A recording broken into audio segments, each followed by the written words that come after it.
우리는 교회 공동체를 중심으로 신앙생활을 하고 있습니다. 그렇다면 교회는 누가 세웠나요?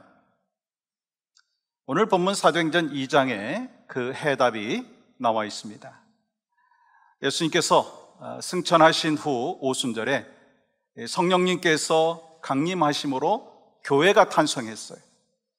그리고 성령님의 강력한 역사하심으로 인해서 교회가 성장해 왔습니다. 그러므로 오순절로부터 초대교회가 시작되었고 오순절이 교회 창립일이다라고 말할 수가 있는 것이죠. 그러면 이 오순절은 어떤 날인가요? 오순절은 유월절, 장막절과 더불어서 이스라엘의 중요한 3대 절기 중에 하나입니다. 이 오순이라고 하는 단어는 50일째 되는 그 절기라고 하는 뜻입니다. 6월절 이후에 50일을 가리키는 거예요. 그래서 이 오순절을 다른 말로 말하면 77절이라고도 말하고, 그날이 보리를 추수해서 이 첫 열매를 드리는 날이라고 해서 맥추감사절이다라고 부릅니다. 그러니까 이 오순절날 성령님께서 임하시면서 첫 열매가 생겼는데 그것이 바로 교회라고 하는 것입니다. 다시 말씀드려서 첫 열매를 드리는 날, 첫 열매인 교회가 탄생했다라고 하는 것입니다. 그래서 교회사의 새로운 역사와 새로운 시대가 열린 것이죠. 마찬가지예요. 우리 교회도 우리 성령님의 첫 열매인 줄 믿습니다. 그렇다면 이 어디에서 성령 강림이 있었는가라고 하는 것이죠. 여러분 1절 말씀 보시면 오순절 날이 이미 이름에 그들이 다 같이 한 곳에 모였더니, 그들이 다 같이 한 곳에 모여 있을 때 그곳에 성령님이 임하신 거예요. 지난 주일에 나눈 것과 같이 예루살렘을 떠나지 말고 성령님을 기다리라고 하시는 예수님의 명령에 순종하며 기다렸던 이 120여 명의 그 무리들이 성령님을 받았는데 바로 모여서 기도할 때 받았다라고 하는 거예요. 우리 교회에 나오시는 모든 성도님들이 예배 가운데 성령의 충만한 은혜가 있기를 소망합니다. 우리가 이를 위해서 기도해야 되는 것이죠. 그래서 모든 성도들이요, 예배 때마다 성령 충만하게 되면 하나님께서 공급하시는 힘, 하나님께서 공급하시는 능력을 경험하며 살아갈 수가 있다는 것이죠. 여러분, 성령님께서 언제 역사하셨습니까? 합심하여 열심히 기도할 때 역사하셨어요. 여러분, 아무리 많은 사람들이 모이고 아무리 좋은 프로그램이 있다 한다 할지라도 한 마음으로 주님을 바라보지 아니한다면, 하나 되지 못한다면 성령님의 역사하심이 없다라고 하는 거예요. 그렇지만 주님을 바라보면서 한 마음으로 기도할 때 성령님께서 역사하십니다. 여러분, 성령님께서는요, 성도들이 단지 그냥 모여 있을 때 그때 역사하는 것이 아니라 기도할 때 역사한다라고 말씀하셨어요. 여러분, 그렇기 때문에 여러분의 삶과 그리고 여러분의 가정과 우리 교회 공동체 가운데 성령님의 역사하심을 체험하기 위해서 우리가 어떻게 해야 되는가? 모여서 기도해야 된다라고 하는 것입니다.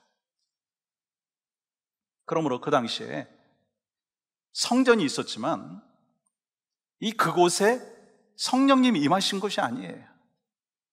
모여서 기도하는 그곳에서 성령님의 임재하심을 경험했다라고 하는 것입니다. 여러분과 저의 집에 성령님께서 강력하게 임하시기 위해서는요, 우리가 기도해야 되는 거예요. 우리 교회 안에 성령님께서 강력하게 임하시기 위해서 우리가 모여서 기도해야 된다라고 하는 것을 말씀하는 것입니다. 모든 성령의 역사의 배후에는요, 기도가 있어요. 여러분, 한국교회가 엄청나게 부흥의 역사를 경험했지 않습니까? 한국교회가 그렇게 부흥의 역사를 경험할 수 있었던 그 비결이 뭡니까? 기도가 있었다고 하는 거예요. 우리 교회가 기도하는 교회가 되기를 원합니다. 우리 교회가 더 기도하는 교회가 되기를 간절히 축복합니다. 그렇다면 이 성령님께서 어떻게 임하셨는가? 여러분, 2절 말씀 볼까요? 이렇게 기록하고 있습니다. 호련히 하늘로부터. 성령님의 강림은요, 호련히 갑자기 일어났습니다. 자연스러운 그 현상이 아니라 초자연적인 현상이 일어났다라고 하는 것입니다. 그러면 어디서부터 일어났습니까? 성경은 말씀합니다. 하늘로부터 일어났다고. 종종 어떤 분들은 이렇게 말합니다. 그 사람이 기도하면, 그 목사님이 기도하면, 그 목사님이 설교하면 성령님의 역사하심이 있다. 그러면서 그 사람에게 집중하는 그런 모습들이 있어요. 근데요, 하나님께서는 사람을 통해서 일하시지만 우리가 집중해야 될 것은요, 그 사람이 아니라 성령이라고 하는 거예요. 하늘로부터 내려오는 성령님이라고 하는 것입니다. 여러분, 또한 성령님께서는요, 어떤 경험이나 신앙의 연륜으로부터 오는 것이 아니라고 하는 것입니다. 하늘로부터 오는 줄 믿습니다. 그렇기 때문에 우리는요, 성경 공부 인도하기 전에 기도해야 되는 거예요. 여러분, 우리가 설교하기 전에 기도해야 되고, 이 말씀을 듣기 전에 기도해야 되고, 예배하기 전에 기도해야 되고, 찬양하기 전에 기도해야 되고, 봉사하기 전에 기도해야 돼요. 왜요? 예배하기 전에 기도할 때 예배 가운데 성령의 임재하심과 강력하게 일하심을 경험할 수 있기 때문인 것입니다.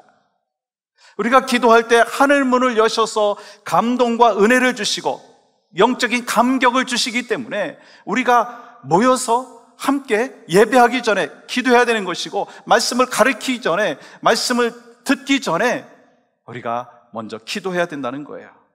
성령님께서는 오직 하늘로부터 내려오시는 줄 믿습니다. 그 성령의 역사하심을 말씀하는 거예요. 또한 여러분, 2절 또 중반절에 보시면 이렇게 기록합니다. 급하고 강한 바람 같은 소리가 있어. 여러분, 그들은요 모두 방 안에 있었고 이 문도 닫혀 있었는데 아주 급하고 강한 바람 소리가 났어요. 그 소리가 점점 더 강력해지면서 온 방이 바람 소리로 가득 차게 되었다는 거예요. 여러분, 이 성령님께서 강한 바람처럼, 숨처럼, 호흡처럼 나타난 거예요. 근데 이것이요, 처음이 아니라는 거예요. 성령님의 등장이요, 이것이 처음이 아닙니다. 이미 성령님께서는요, 하나님께서 천지 만물을 창조하시기 이전부터 성령 하나님과 성자 예수님과 더불어서 삼위일체 하나님으로 역사하셨어요. 그 증거가 어디 있습니까? 창세기 1장 1절과 2절 말씀 보시면 이렇게 기록하죠. 태초에 하나님이 천지를 창조하시니라. 아멘이신가요? 땅이 혼돈하고 공허하며 흑암이 깊음 위에 있고 하늘의 영은 수면 위에 운행하시니라. 수면 위에 운행하신 그 성령 하나님, 하나님의 영이 바로 성령님이라고 하는 것을 말씀하는 것입니다. 여러분, 그런데 우리는 성령님의 감동으로 인하여서 변화된 사람들의 삶을 보면서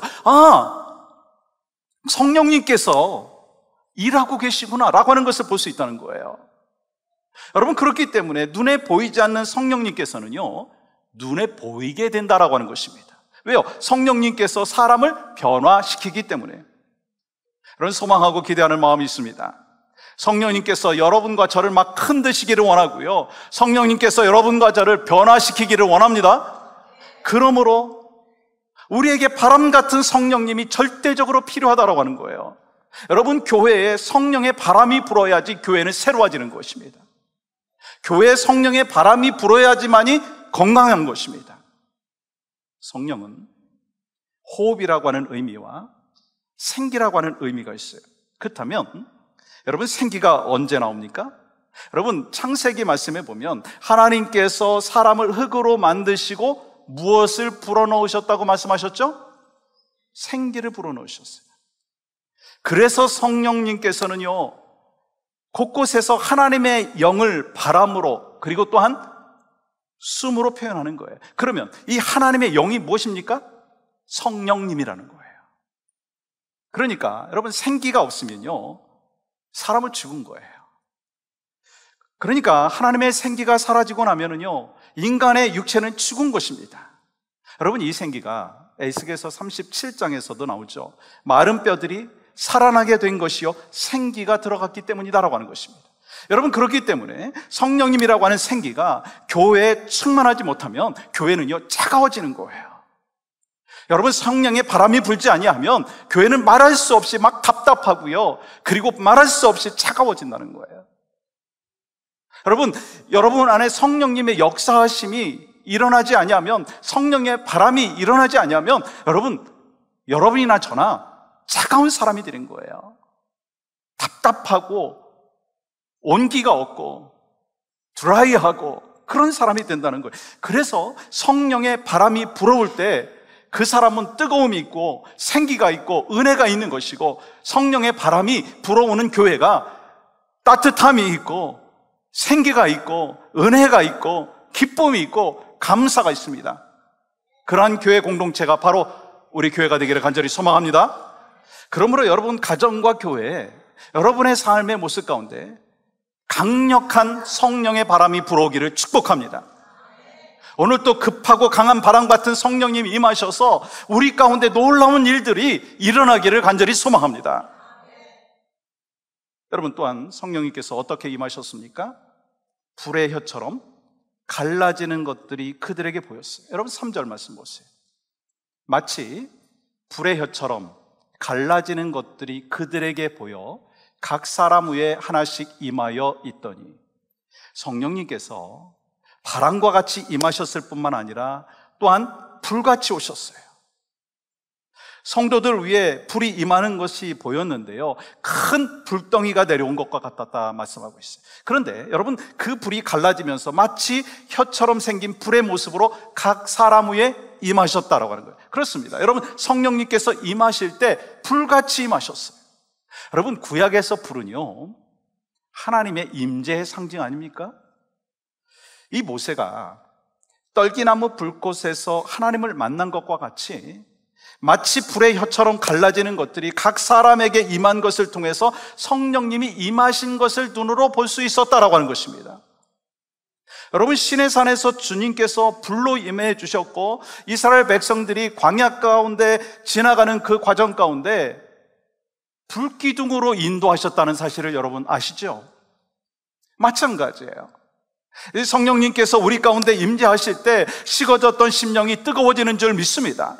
성령님께서 우리 안에서 역사하시고 일하시고 새바람이 불어올 때 여러분과 저의 그 심령 가운데는 뜨거움이 있고 열정이 있고 또한 감사의 고백이 있고 기쁨과 감격이 있다라고 하는 것을 분명히 우리는 알고 있습니다. 그러한 은혜가 있기를 간절히 소망합니다. 여러분, 그렇기 때문에 성령 충만을 입은 사람은요, 뜨거워요.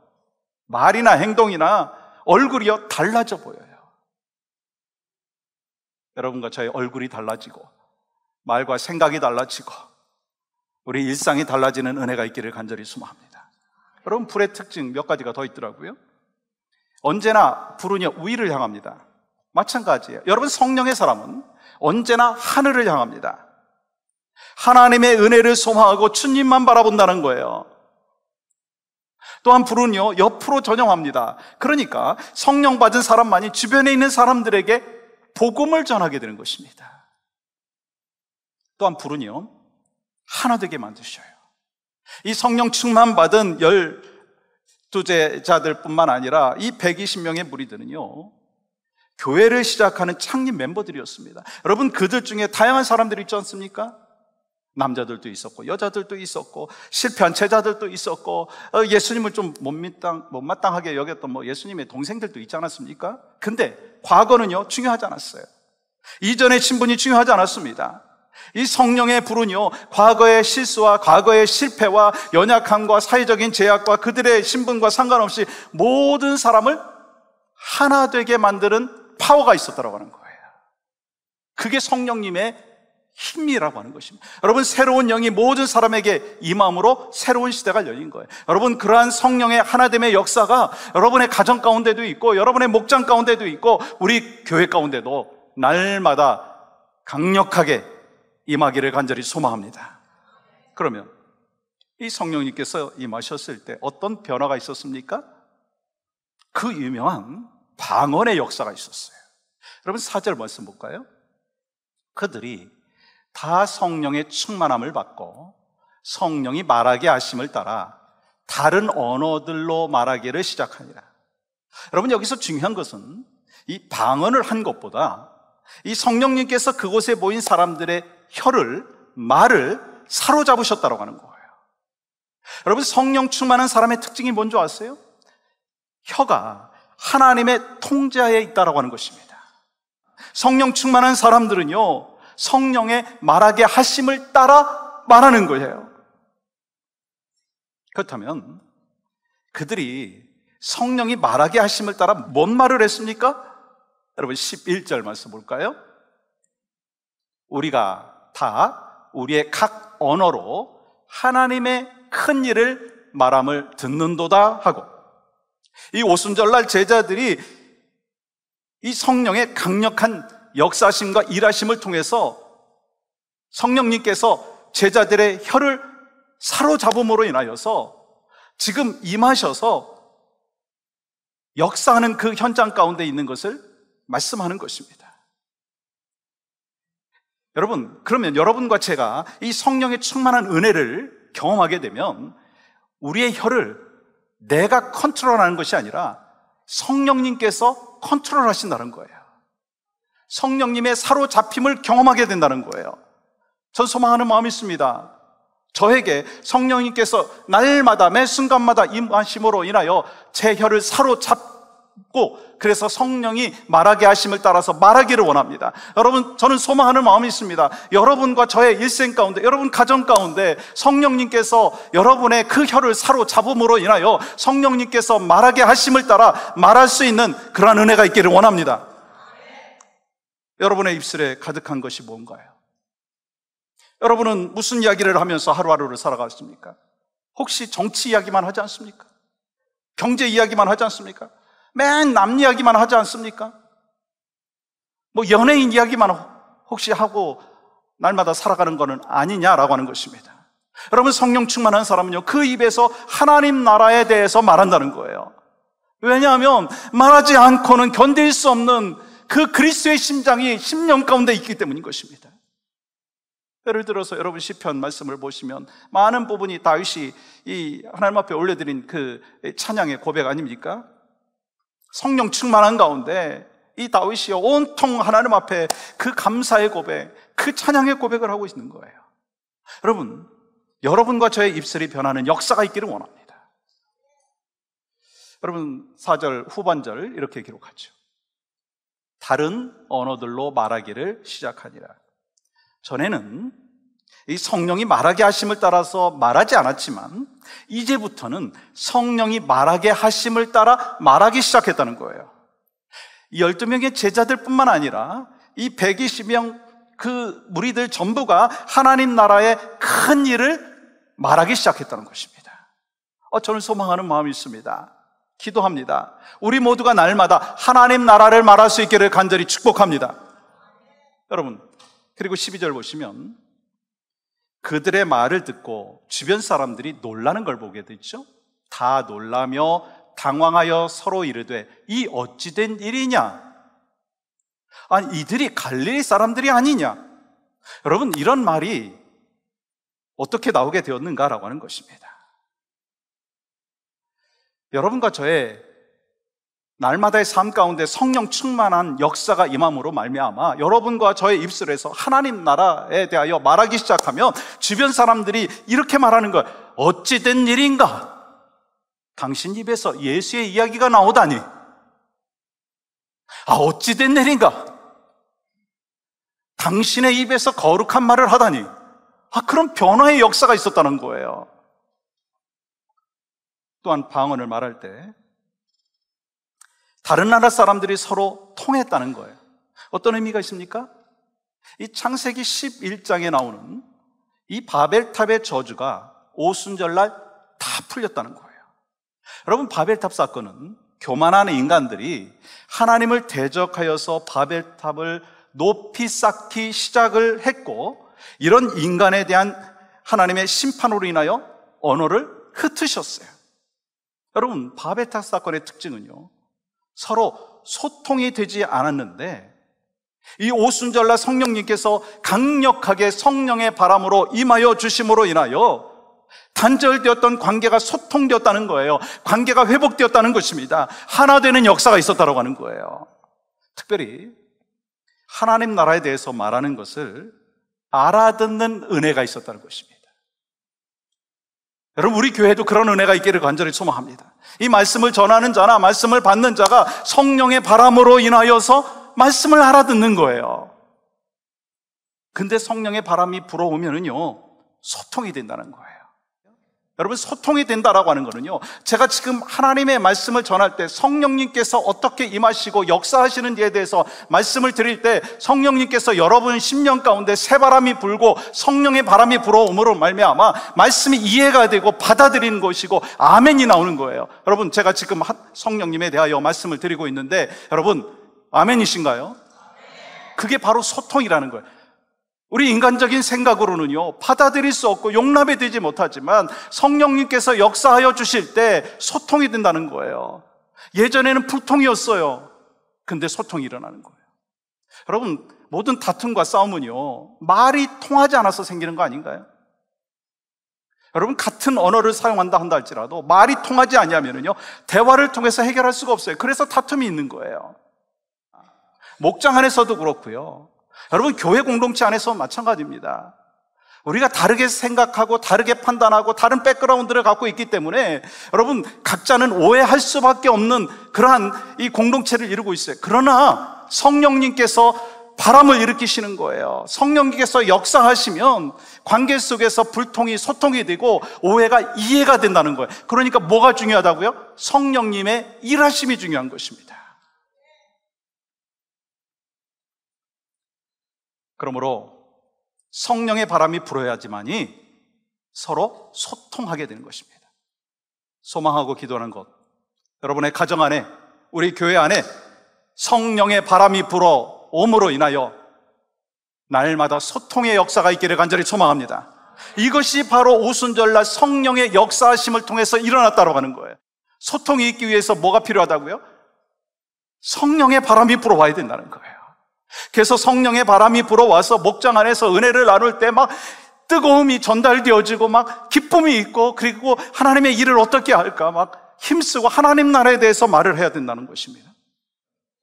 제가 말씀드린 성령의 역사하심을 보면 세 가지 단어가 나와요. 들었고, 보았고, 말하였다.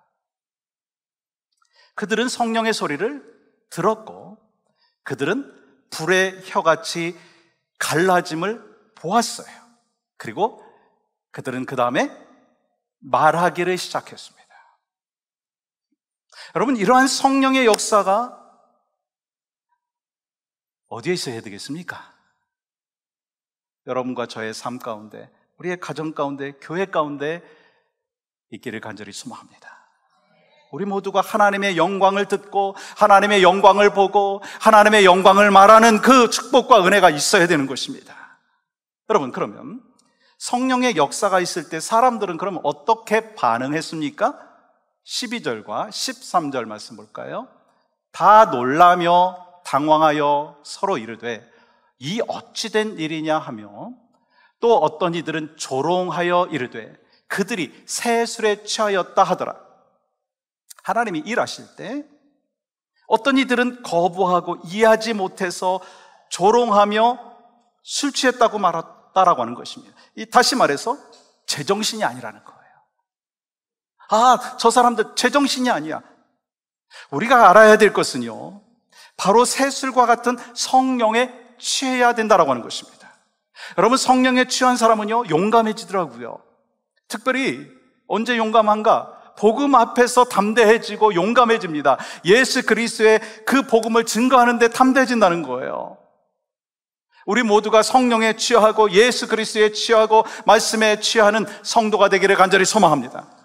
이번에 엔세나다 선교, 우리 아이들하고 같이 가잖아요. 유스그룹 아이들과 같이 가서 이번에 솔직히 계획은요, 한 10명 미만으로 가려고 올 초에 계획을 했는데 우리의 계획과 하나님이 길을 인도하시는 건 다르더라고요. 31명이 가게 되어 있어요. 그래가지고 어떻게 트랜스포테이션을 할까 그 고민을 하는 거예요. 근데 정말 이번 계기가 얼마나 하나님께서 우리에게 주시는 블레싱인가. 이 유스그룹 아이들이요, 지금 매주 토요일 날 9시 반부터 이 1시 반까지 트레이닝을 하고 있어요.